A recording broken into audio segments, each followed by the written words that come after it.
This series contains adult language and descriptions of graphic violence. Listener discretion is advised.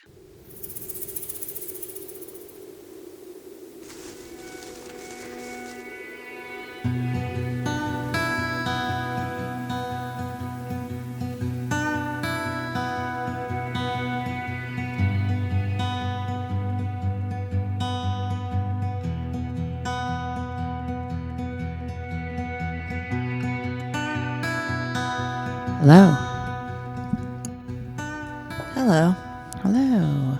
And welcome back to Death by Southwest, the podcast where each week I share a different grisly murder story unique to the American Southwest while my sister and co-host tries to piece together the clues and unravel the mystery behind each of these heinous crimes. I'm your host, Margot. And I'm Jenna.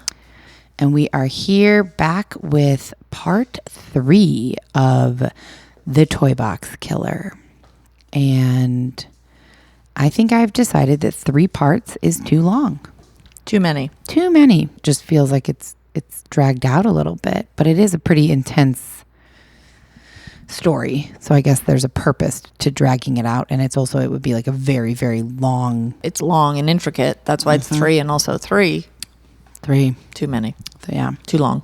Yes. So for those of you just joining us, hopefully not for the first time, because then this episode won't make much sense, but we have been and are continuing to dive into one of the most twisted crime stories to ever emerge from the Southwest.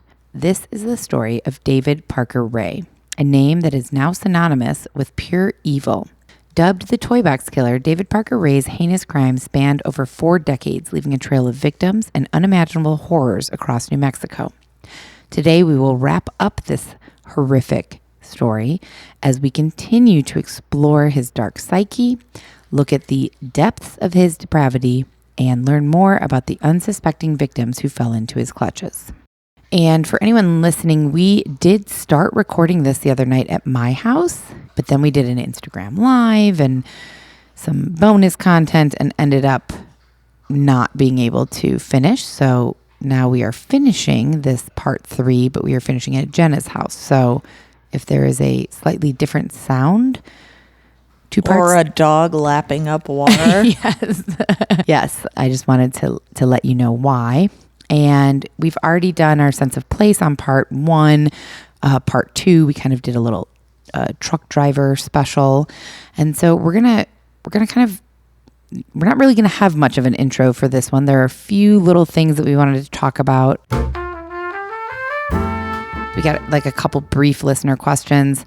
One thing that I wanted to mention is I wanted to give a shout out to our 5 patrons, because I'm not sure how much we've talked about this, to be honest, but, I think we've talked a little bit about when we started this podcast. I was a full-time employee at a media production company, and this was part of my job. We came up with the idea and we enjoyed doing this, but it was also part of my job. So I was making money. I had an income. Can maybe, I think I know, well, I do know, but I don't know how to explain it. Can you explain just briefly how it was part of your job? Because it was like, if this podcast became a thing, it would bring the media company revenue. Is that correct? Yeah. Okay. Yeah. So, the company I worked for, we did podcast, film, and TV, and we had several true crime podcasts.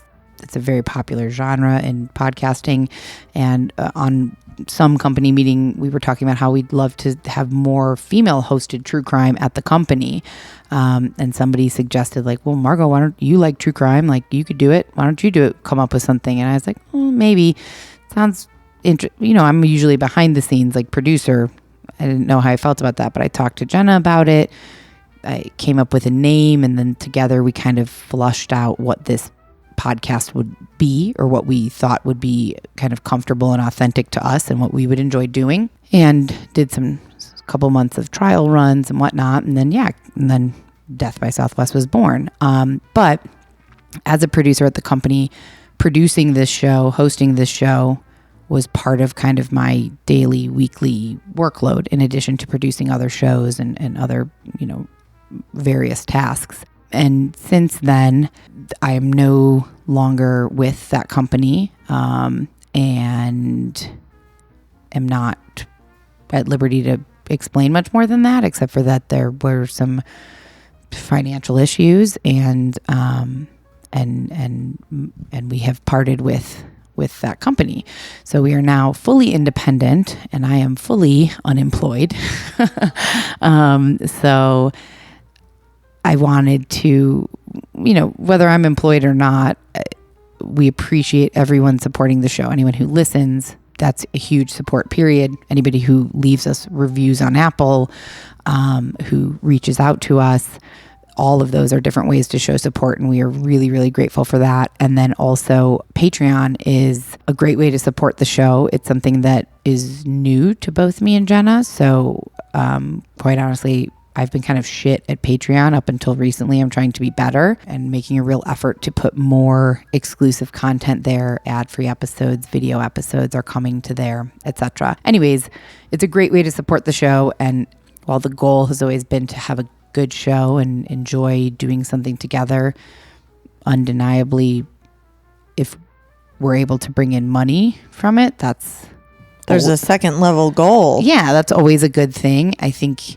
now that I'm actively looking for a job or work, I would love to be able to spend full time doing this, for myself, like spend more time researching, more time on bonus content, be able to have us go to some of the locations and just really, really get involved in it even more so. Have the opportunity for expansion, which requires resources. Yes, exactly. So, we currently have 5 patrons on Patreon, and it's a really great way to support the show if you are able and willing and want to. And I wanted to say thank you to the people that we do have, because they have stuck with us over the past few months as we're figuring out this Patreon thing. And one of our patrons I spoke about on the last episode, I said I didn't know how to pronounce his name, and he has since reached out and said I was close, but not quite.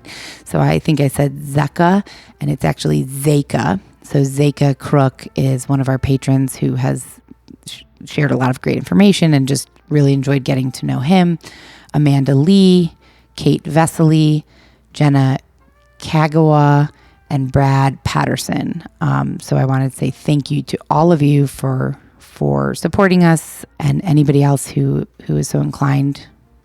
We appreciate that, and our goal is to continue to put content on Patreon that isn't available anywhere else. I was thinking on Patreon, maybe if I could rewrite this where people could read it, we could take a photo or just type it, I guess. Yeah. And say of these ideas, and we could add to it. But of these ideas for extra Patreon episodes, which would you like? Yeah, which would you like most? Yeah, that's a great idea. Because I had asked that on Patreon but before. We didn't give them options. We did not. I just said, what do you want to see?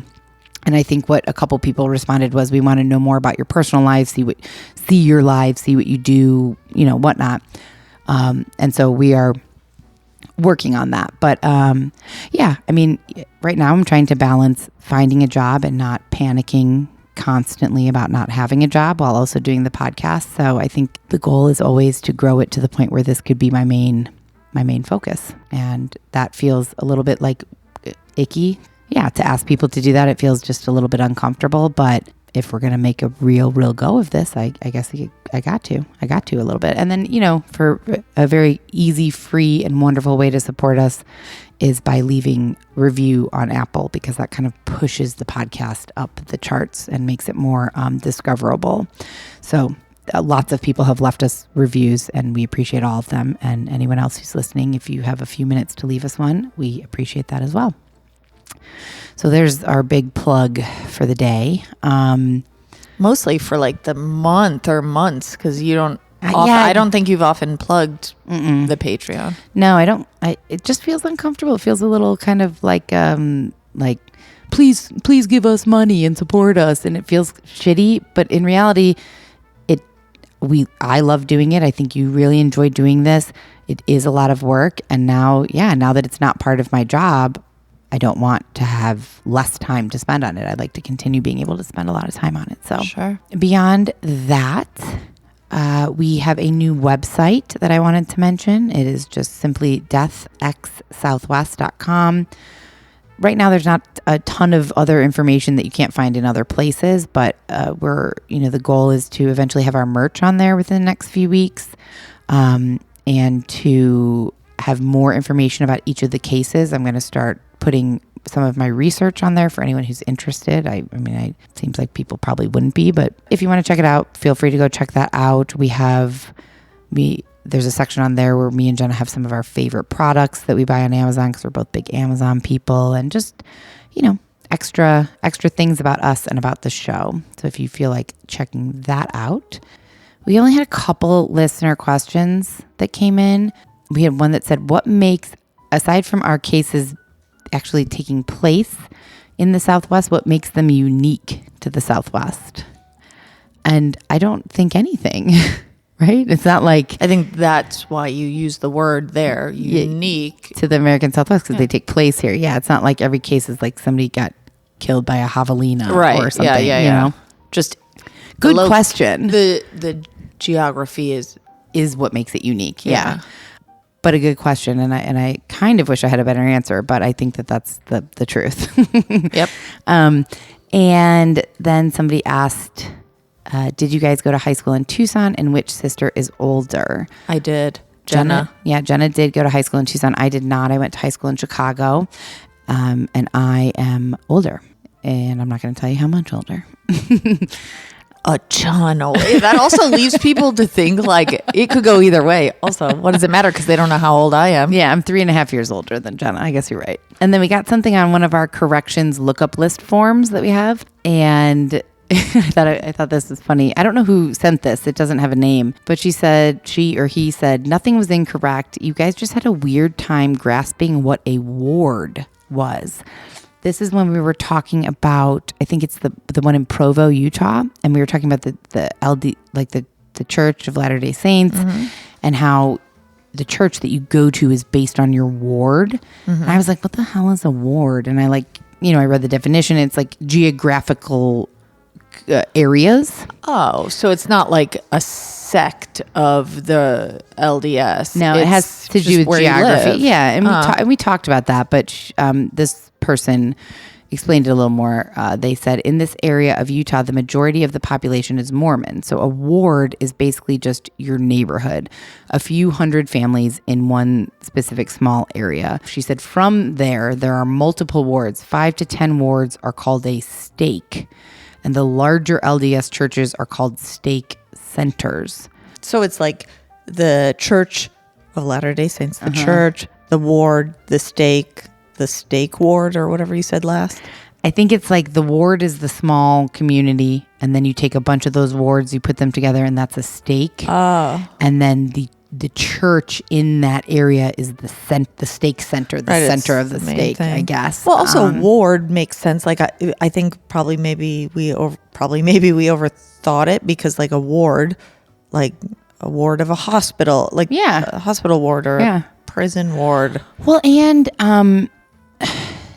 I do know that in Louisiana there are wards, like the 9th ward and that's like areas of New Orleans. Yeah. You know that from that show. Well, also maybe you've been there. I have been there, but also I know it from that show, Your Honor. I guess that's the only way I know it. And then also my teaching partner years ago, she was from New Orleans, so I knew lots about it. Is the 9th ward where that show where the shit went down? Yeah. That's one of my favorite first episodes of any series ever. Yeah, it's excellent. Don't let me go on. And then this person said YSA, Young Single Adults, is where you would go after you were too old to keep going to church with your parents, but hadn't been married yet. And then they said, it's weird stuff. I know, but I love the show. So I just thought that was an interesting kind of informative little tidbit. So thank you very much. I don't know who that was, but thank you very much for submitting that. And other than that, we did get one voicemail, but I think I'm going to save it because it has nothing to do with true crime, this show, or save it. Yeah, or anything else. So I think I'll save it. And I think we'll just jump into the episode here. I can't wait. Last time we left off, There were a few things that we covered in part 2. Cynthia V. Hill escaped, ran to a neighbor's house. They called the police. So we got about that far in that one. We also kind of wrapped up with the FBI having found the toy box and picking it apart, collecting evidence, and learning about everything in that trailer. We also discussed several potential victims that the police at this point were trying to link to David Parker Ray, people that had disappeared over the years, and now police, nothing had ever come of it. And now police are kind of going back and being like, oh, maybe there is a connection here. Or one of the people worked with David Parker Ray, like that. I also think good. Yeah. And right. Also remember part 2, I think it was like the victims would be right in front of their face, a couple of them, and they wouldn't investigate that. Right. So I just have a bit of a stomach churn related to all of that. Nonetheless, good. Absolutely. So in terms of that, we were discussing these victims, there were 2 victims that we didn't discuss. And both of them played a fairly important role in kind of how this story wraps up. So one of these victims, or potential victims, I guess, was a woman named Sylvia Marie Parker. She was about 22 years old and believed to be homeless, residing near Elephant Butte Lake. She was thought to be acquainted with David Parker Ray through his daughter, Jessie. She was known to have sold methamphetamines, cocaine to David Parker Ray's daughter, Jessie, from time to time.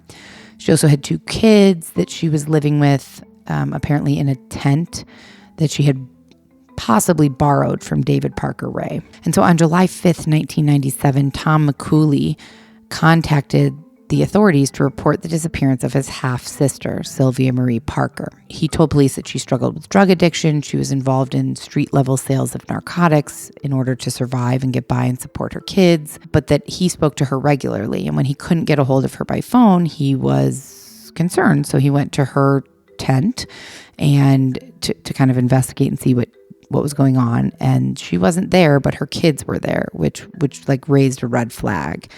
She didn't typically leave her kids alone at their tent if she could avoid it, and especially not for extended periods of time. So he was concerned. He took the kids with him to his own house, talked to the police, and cooperated with the investigation. The police began looking into it. According to Tom McCooley, the half-brother of Sylvia Marie Parker, his police report, her disappearance he suspected it might be connected to a drug transaction that had gone wrong or something like that.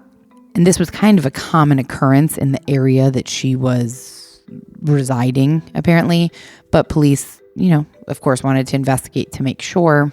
They scoured the areas that she was known to be, areas that she was known to do drug deals, and they eventually came across her body slumped on the floor of an abandoned, it said saloon in the article, one of the articles, another one said building. Yeah, I mean, it was an abandoned building, basically. Yeah. It appeared that she had been strangled. She had also been there for a little while, so it was difficult to tell because there was some decomposition.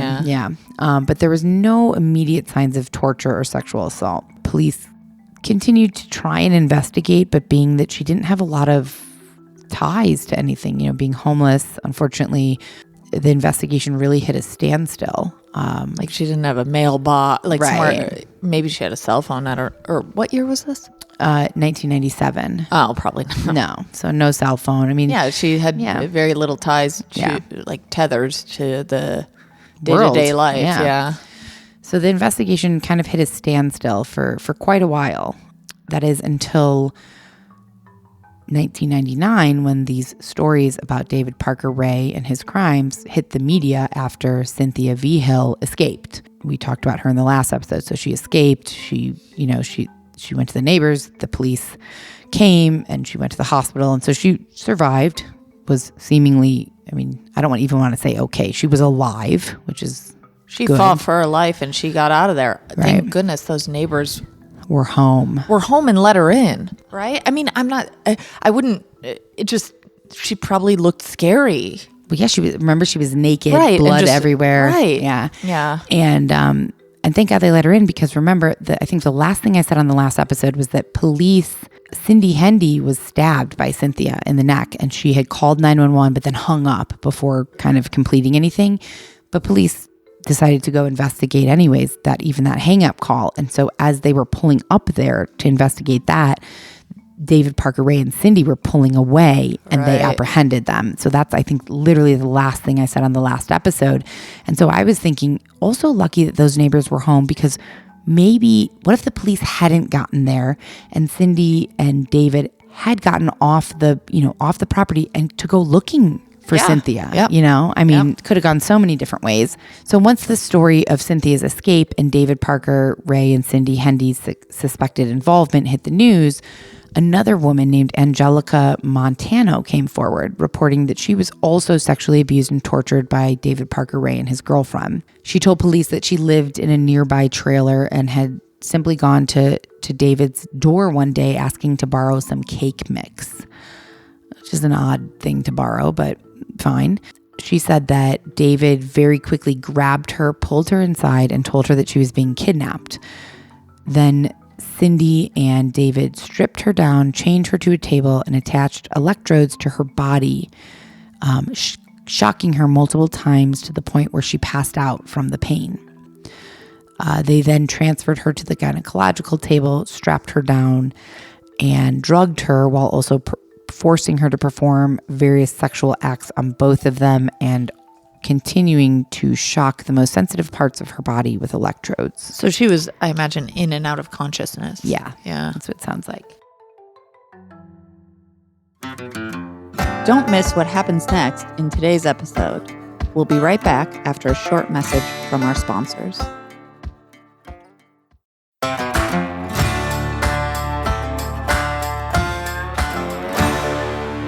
So Angelica was in and out of consciousness, like you said. She was for days drugged, raped, and tortured, and continued to beg for her life, promising David and Cindy that she wouldn't go to the police.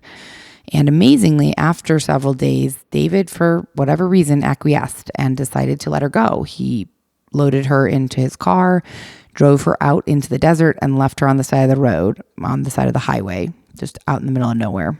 I wonder how he picked, and I don't know if it was a conscious thing, or like not conscious, but like there was no maybe rhyme or reason to whom he. You've only said this one person, because the other one escaped. The other person, and then the woman before that, Kelly Garrett. I think we talked about her. I can't remember, episode 1. I think he slashed her throat and left her by the side of the road. He thought she was dead. Right. I think, yeah, but he did say that his decision to let victims go or kill them was based on his mood. That makes sense. I mean, quote unquote, makes sense, as in as no rhyme or reason from an outside perspective. Right. So Angelica was left by the side of the road and picked up by an off-duty law enforcement officer. She explained to him what happened. He didn't believe her and chose to drop her off at a bus stop and left her at a bus stop. Once she got back home, she did call the police to tell them about the incident, but there was apparently no follow-up. So now, after she saw this about Cynthia on the news, she decided this was the time to come forward. And with Angelica, Cynthia, and then Kelly Garrett, also from years ago, she's the one who, remember, she went home to her husband, and he divorced her because he thought she was cheating. Right. He didn't believe what she said. Right. She got double non-beliefs. Oh, yeah. Gosh. So now police have multiple victims who are potentially viable witnesses. They also have the whole toy box that they're picking apart, and they are more motivated than ever to conduct a very thorough investigation that will hopefully put David and his accomplices away for the rest of their lives. Nothing? No. Just getting ready in case there is something. So during this continued investigation, police approached various individuals in the kind of neighborhood, I think really just in Truth or Consequences and in Elephant Butte, because both were very small places, just looking for any possible additional information. They talked to multiple neighbors. One individual described David as a really nice guy who kept to himself.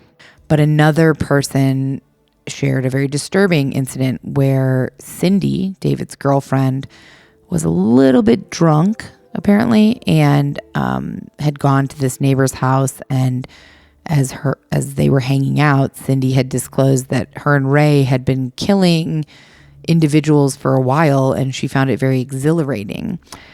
Wow. But did he not believe? The neighbor, I don't think, believed. He's like, that. she's a little tipsy, whatever. Yeah, exactly. Yeah. Cindy told this neighbor that, we kill people and then we dump their bodies in Elephant Butte Lake. And I think the neighbor thought, yeah, right. Because it's too overt. Right. It's too like, who says that?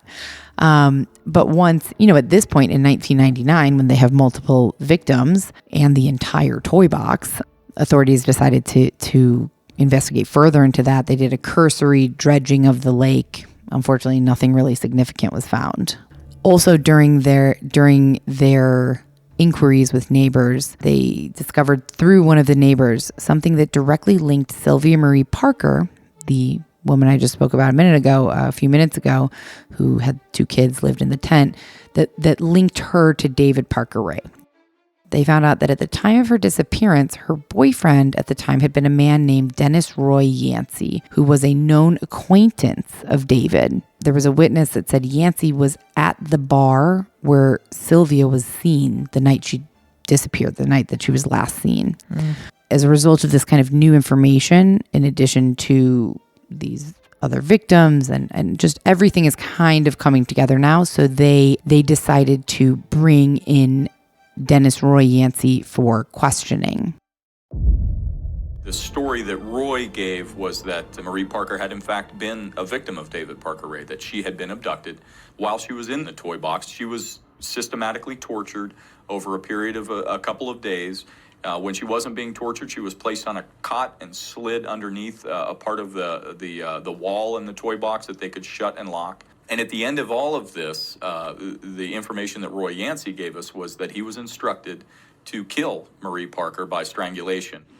How did you come up with the idea to kill Marie? That was David Ray Parker's idea. I know they ended up giving me a rope and telling me to strangle her. And she wasn't dying fast enough. Okay, but you said she wasn't dying fast enough. Was she struggling, or? Yeah, she was struggling.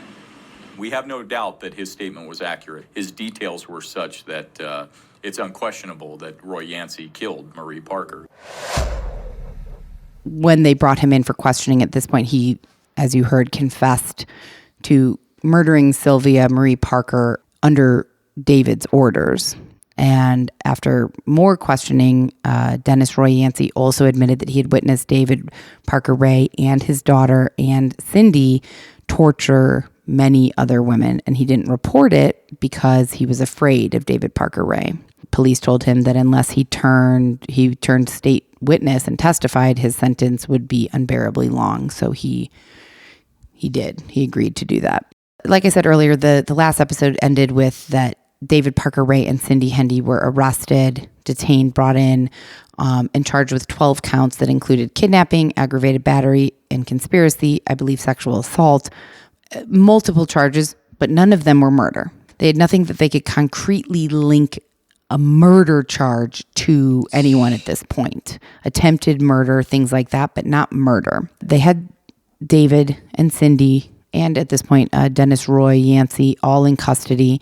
And they continued their investigation. They continued searching for bodies. They had massive search parties, dogs, helicopters, the FBI. They had every resource possible searching for bodies. I think in the last episode I mentioned that they did uncover some bones on the property, but they ended up being animal bones. So the investigation continued searching for bodies, cataloging evidence, and they wanted to be really meticulous about it because if there was any mistakes, it could affect their ability to charge David Parker Ray. But it continued to seem like police were several steps behind David Parker Ray, that he had really covered his tracks because despite valiant efforts, police were never able to recover any bodies, any remains, any proof that David had ever murdered anyone, even though he had written about it in detail in his journals, even though Dennis Roy Yancey claimed that they had murdered multiple people. And once they had Cindy in custody and were questioning her, she also admitted that she had taken part in the disposal of several bodies, but because no remains were found, there was no evidence aside from just people's testimonies. And aside from it, and this again doesn't matter because it's no actual tangible bodies, I guess, but the toy box they found. But so within the toy box, did they find DNA evidence? This was early for DNA evidence back then. So, and I guess even potentially if they did, DNA isn't a close and shut case, or I don't know if that's what it's called, but you know what I mean? Like, because there could be many arguments of, well, that person came over and borrowed a slingshot or whatever. Or this person was willingly involved in BDSM and Yeah. wanted to be involved in this. So, I mean, there was evidence of other women being in the trailer, certainly. And I don't even mean from DNA. I just mean, remember I had said in the last episode, I think, that they had found like rings and jewelry and hair clips and possessions from multiple different women, many who they didn't know who they were. But who's to say they weren't there just hanging out? And even if all the things point to this is what happened, it doesn't matter in a court of law. Exactly. Ultimately, until there's that evidence. Yes. And police were just at their wits' end because they're getting all this information from Dennis, Roy Yancey, and from Cindy, who apparently flipped on David almost immediately once she was in custody. She said that David would instruct her and Dennis Roy Yancey as to how to dismember and bury the bodies, dump them in Elephant Butte Lake or nearby ravines. But because none of it could be found, it was just talk. Because that's interesting. So I was thinking, well, did he use some sort of dissolvent or whatever it's called to, I don't know what, but you imagine, or I would imagine, that David or Cindy, if they're giving up these details at that point, once they're in custody or whatever, or even just when they're giving up information, they just give it up. Well, and remember at a certain point in the last episode, I think I said that man was fishing and he had pulled up like a gunny sack and he thought maybe it was an animal, but then he ended up being like, oh, maybe it's human remains, which it was. They couldn't link it to anyone.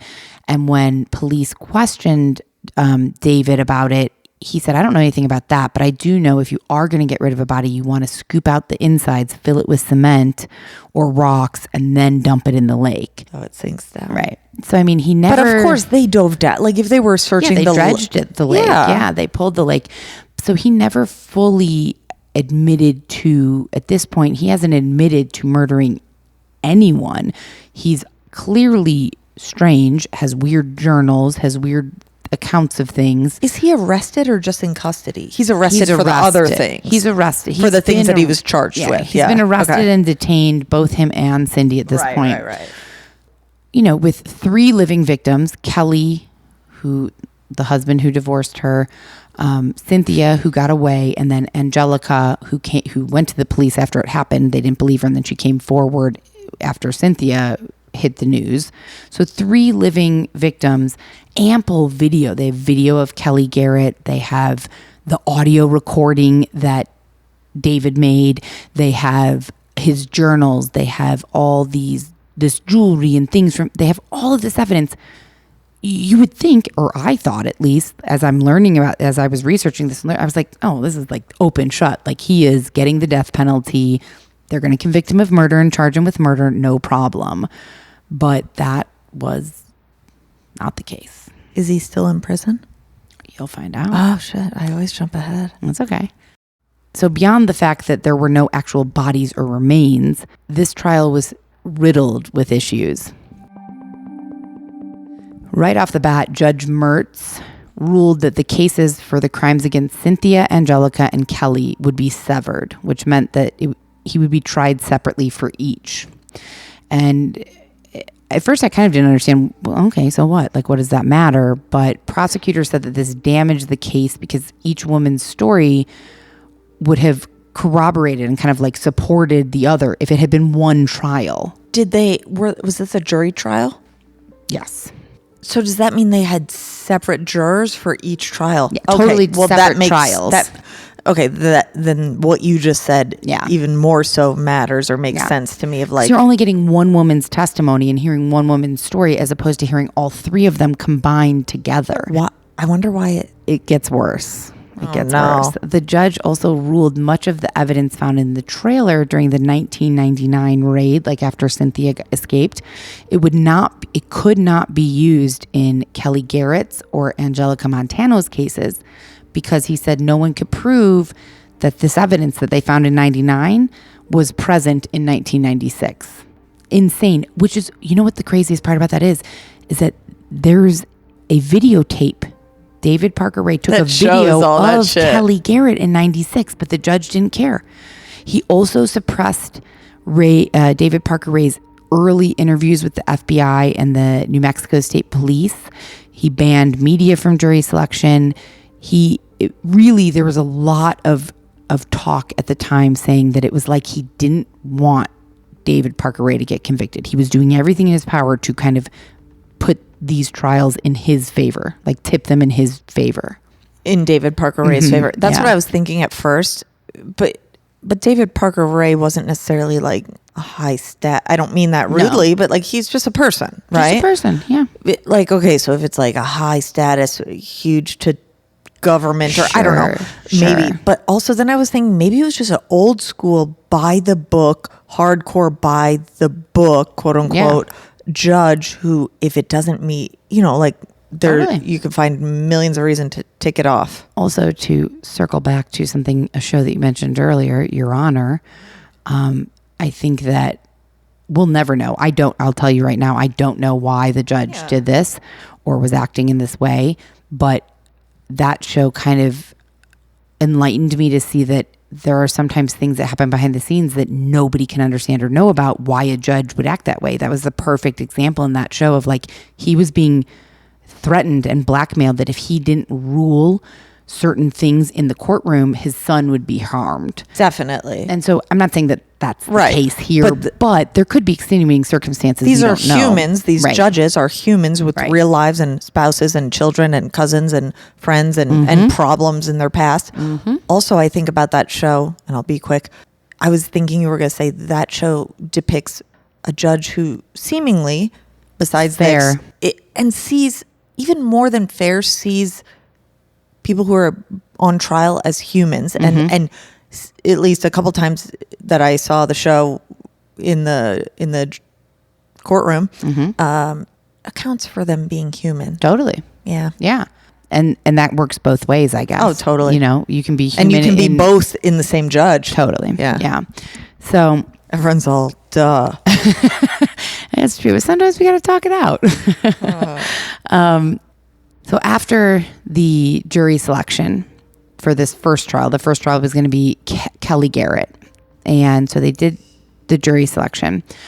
Quickly after the jury selection, David Parker Ray suffered a mild heart attack and had to go to the hospital.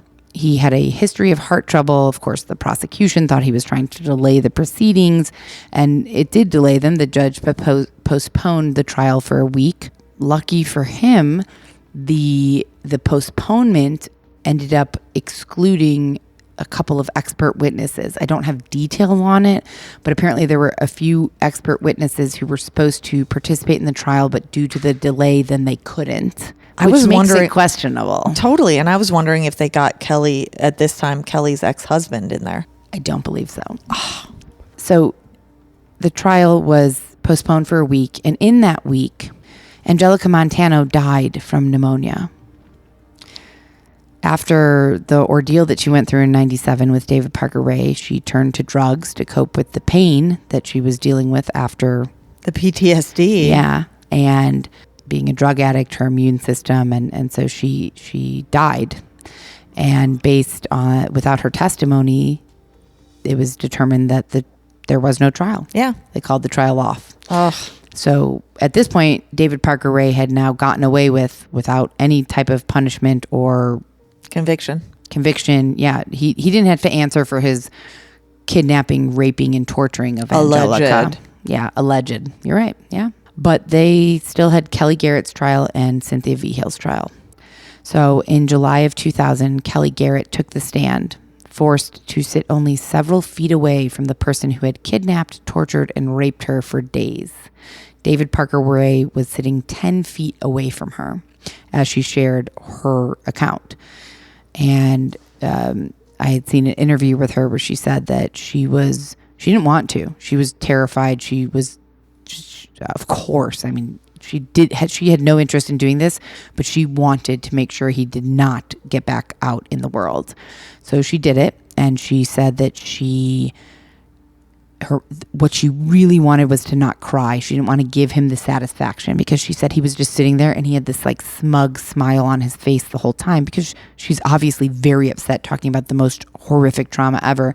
But she didn't cry because she didn't want him to know how much he had affected her. I was going to ask, and you just answered. Like, I was wondering what his demeanor was. Did he keep looking down? He just was him regulation just himself. He actually seemed, I read several accounts that he's seen, and there's footage of him going into the trial and out of the trial, but the judge at least initially suspended any media from the trial, and he seemed to be in good spirits the whole time. He kind of just seemed unmoved when people who did take the stand cried.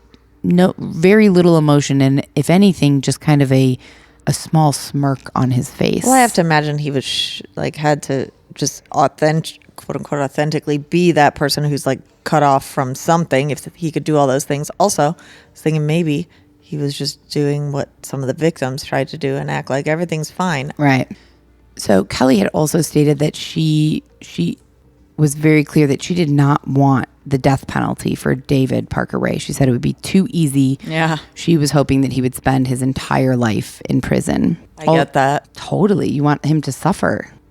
An FBI agent from Virginia and one of the foremost experts in the field of investigating criminal sexual sadism testified in this trial. Her name is Mary Ellen O'Toole, and she testified that the examination of David's home and trailer that he had converted into the toy box, and all of the sexual paraphernalia, drawings, everything they found there, she said that this suggested, and she believed that he was a criminal sexual sadist, was the title that she gave him in the trial. And once the trial was coming to a close, jurors deliberated for 8 hours.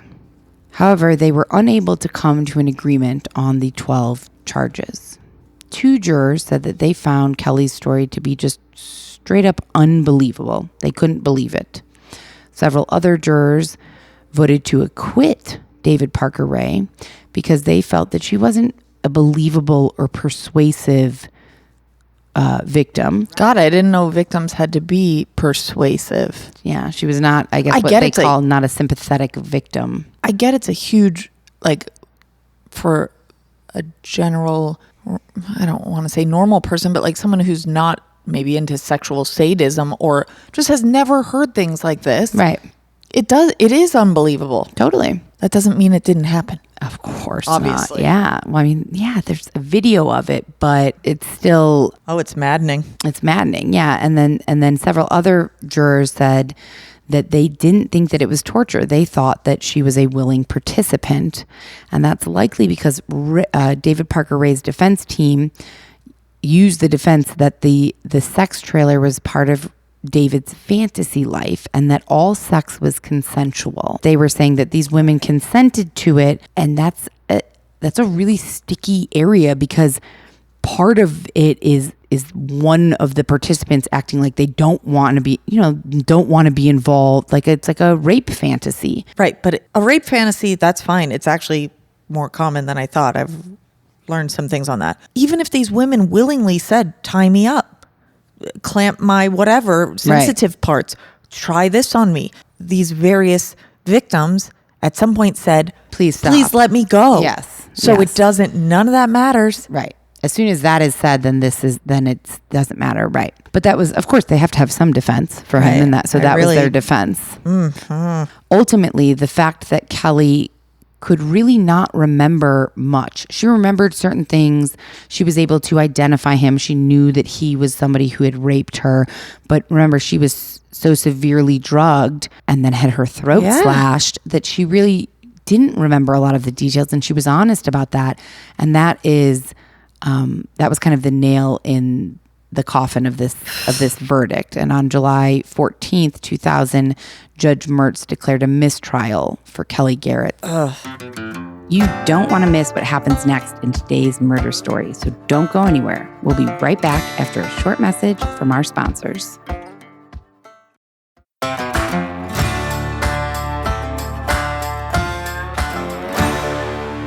She did receive a retrial. However, 2 days into the retrial, Judge Mertz died. I feel suspicious about that. Yeah. You know, I get it. Could just be old age, stress, heart attack, any of the things that would have naturally killed that person, and probably was. But also my brain first went to, oh, how convenient. Convenient, but also not, because he was kind of seemingly on not David's on his side, but exactly. seemingly on his side. Exactly. You're right. Yeah, okay. So this caused several more delays, but the retrial picked back up in April 2001, and the Court of Appeals upheld the Judge Mertz ruling to exclude certain pieces of evidence. Nonetheless, after this retrial, David Parker Ray was convicted on all 12 counts. 12 counts of torture and sexual assault. But not murder. This is just a small tidbit that really made my skin crawl. After his initial conviction for Kelly, he gave an interview to offer his perspective and his side of the story. And in this interview, something he said that just, I hate it. He said, "I feel raped. I was just getting pleasure out of giving women pleasure. I did what they wanted me to do, and this is what happened." So later in 2001, the trial for Cynthia Vigil began. But it didn't get far, because a week into his trial, David Parker Ray agreed to plead guilty and take a plea bargain. His defense team seemed to think there was just too much evidence in her case, and there was no chance that they would ever win. Plus, this plea deal, he agreed to take it because police promised him more leniency for his daughter. So in 2001, he was sentenced to 224 years in prison. And prosecutors apparently said that the victims, Kelly and Cynthia, approved of this deal. They were happy with that. He was never getting out of prison at this point. So I guess, in essence, regardless of what he was actually charged with, he was never going to be free. The time was fitting to the crime, I guess. I mean, still, it probably would have been, quote unquote, good to hear we find you guilty, but of course, ultimately, he's still locked up. And David's daughter, Glenda Jean Jessie Ray, was charged. Sorry, I don't mean to laugh, but Jesus. Was charged with kidnapping and criminal sexual penetration. She pled no contest and received a 30-month sentence with an additional 5 years to be served on probation. That is a small sentence. That's 2.5 years? It's almost nothing. Soon after David Parker Ray was sentenced, he tried to appeal. He claimed that his plea was involuntary and his exhausted mind was clouded by his ill health, medication, and pressure applied by his lawyers. A panel of judges very quickly rejected his appeal and stated that he was not pressured, and his ruling still stood. Prior to these trials and his sentencing, he was detained in 1999. So he wasn't sentenced until late 2001. So he was in jail or prison for this whole time. And he had given a statement after his sentencing saying that his confinement had allowed him to reflect, read his Bible, and, quote, get right with God. He said that he had put his life in God's hands and that he couldn't change the past, but he could only be sorry for what he had done, even though I don't think he ever actually said that he was sorry. He had just kind of given this quote that's the best he could do.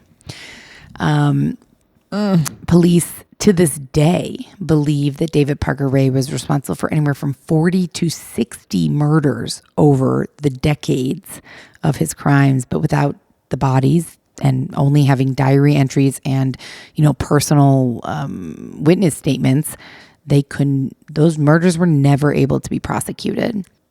And in terms of his accomplices, the other people who were involved, Cindy testified against David for a lessened sentence, and she received a 36-year sentence for her role in the crimes. She was scheduled to receive parole in 2017, so obviously a much less sentence. And she served 2 years of her parole in prison and was released on July 15th, 2019. So she is out in the world. As I said, Jessie Ray, David's daughter, was sentenced to 2.5 years in prison for her involvement. She received 5 years probation. She is also out. Dennis Roy Yancey, he pleaded guilty to the murder of 22-year-old Marie Parker. He confessed to helping lure her into captivity, torture her, and strangle her. He was sentenced to 30 consecutive years for kidnapping and second-degree murder, but he was released on probation in 2011. Several years later, he received a DUI, which resulted in his probation being revoked. He went back to prison, served the rest of his original sentence, which was an additional 8 years, and he actually just got out in 2021. And David Parker Ray, on May 28th, 2002, he was being transferred to the prison where he would serve out the rest of his 224 years when he suffered a heart attack and died, having served only a total of 3 years. Isn't that so? I mean, yeah, mostly I think like, well, what the fuck? He should have suffered in there. But also like, wow. Just wow. I don't know what to think. I have to process that, but wow. Yeah, because part of me thinks like, good, he died, and I hope it was a painful heart attack. And then the other part of me thinks, that's so unfair. That's such an easy, no, don't get me wrong, like death is, No, for nobody wants to die, but like he should have lived. Yeah, he should have had to serve. He was only, I want to say 68 when he died. I'll have to confirm that. I don't have it right in front of me, but he should have served 20 more years in prison. But a part of me thinks, and I know only what you've shared about this David Parker Ray with me, but I just think like he was fucked up in one way or another, clearly, right? Like, yes. I'm not even assigning like mental illness. He was just, something was fucked up with him. Mm-hmm. Probably his fault, I'm going to say. I don't know why. I just want to say that. So like, even if he had lived till 100 in prison, some part of me thinks he would have just been like, like, this is fine. Like, I got essentially kind of like did what I wanted to do. I don't know. Yeah. I mean, I'm just like making shit up, but like either it's just weird timing. That is, wow. Oh God. Well, you answered my earlier question. Yeah. In 2011, the Albuquerque FBI released, and you can find, I'll have to link this.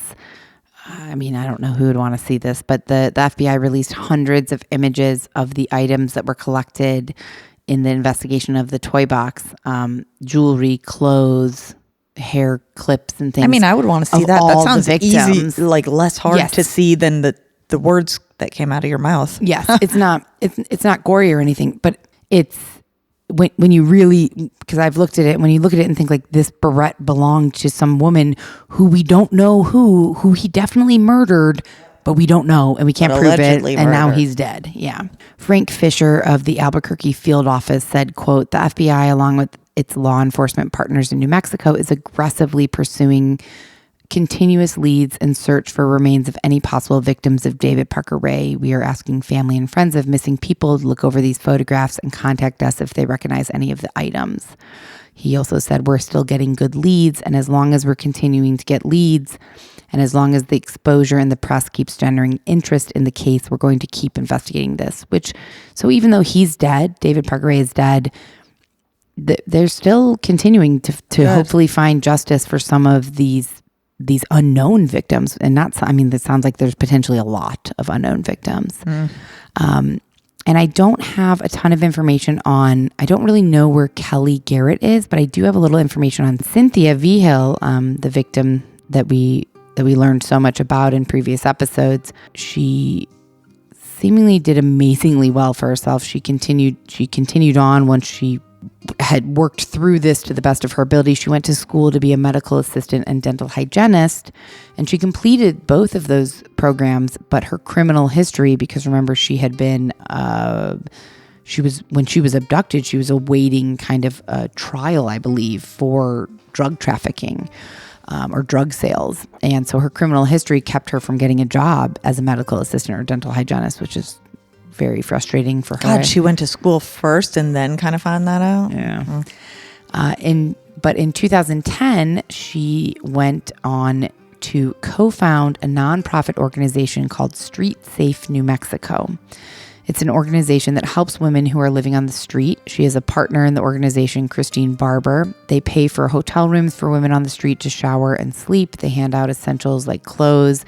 And when a woman who is living on the street gets raped or assaulted, they help them with their court cases, testifying, making sure the women are prepared.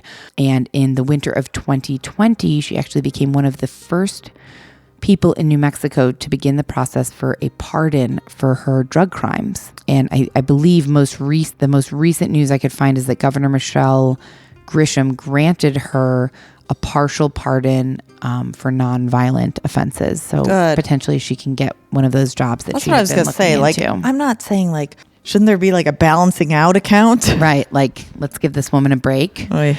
And perhaps I should have shared this before, as if this woman hadn't been through enough in her life. I found this on her blog. She has a blog website, and she wrote, these are her own words. She wrote, in 2016, I was pregnant. My life drastically changed once again when a fire burned down the motel that my family and I were living in. The day after the fire on May 26th, I lost my oldest son, Ruben, who was only 15, in a tragic firearm incident in which he was shot in the head. That same day, my second to oldest son was coerced into giving a false confession on an unrelated high-profile crime and entered the juvenile justice system. 2 weeks later, the day after Ruben's funeral, I gave birth to my fourth son. I was also in the process of studying for the LSAT exam to enter law school with plans to improve the justice system. Did the fourth son live? I mean, you were Yes. saying so many awfulness that I thought you were Yeah. going to say like it was a stillborn or something. No, he did. Yeah, he did. I guess thank goodness, but Jesus. And in an interview not long after, I believe, all the sentencing for David, for Cindy, everyone, the interviewer asked Cynthia, do you forgive Cindy, David's girlfriend? And Cynthia said, do I forgive her? Yeah, I forgive her. I think there was a part of her that was David Parker Ray's victim as well. Oh, I mean, without knowing that, Generous I absolutely statement. know that. But yes, a generous forgiveness. I mean, I agree. But she's forgiving, hopefully, for herself. Yeah. And I thought that was just a nice place to end because, I mean, after everything she went through, to be able to be that generous with your forgiveness, whether it be for you, for them, for anyone else, I mean, that's impressive. I was going to say she's probably has to forget. I don't mean that has to forgive, but like she's been through all kinds of shit. She's in a place maybe where like, just like, I got to, unless she's not going to be on this physical earth, she just got to keep moving forward. So whatever makes it plausible for her. Yeah. Woof. Yeah, let's end on that happy note. Yeah. She did forgive. She did forgive. And we are going to end there. Anyone with any information about David Parker Ray, the potential victims, or the items that were found in his trailer, this is apparently still an ongoing investigation to some degree. So you're encouraged to call the FBI. I will include that number, links to all of this in our show notes. And that wraps up the Toy Box Killer Part 3. Part 3, final part. Final part. Thank No God. more parts. No more parts, guys. Yeah. As we've said all along, there's a learning curve to doing this. I think 2-part episodes sometimes are great.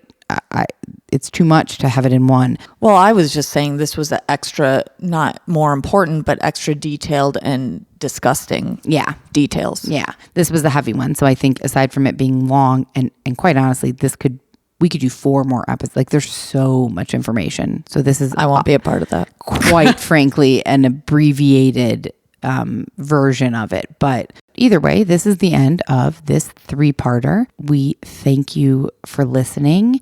We would love to hear from you. DM us, leave us an Apple review, join our Patreon. We have a voicemail now. You can leave us a voicemail or send a text message. And other than that, Happy Saturday, even though you guys will hear this Tuesday. Right. Happy Saturday. And thank you for listening. We appreciate all of you. Good night and good luck. And we will see you guys soon with a big bonus episode for all of this. Well, I won't see them, but they'll hear us. They will hear us, not on Monday, but on the following Monday. So, Bye-bye. bye, guys.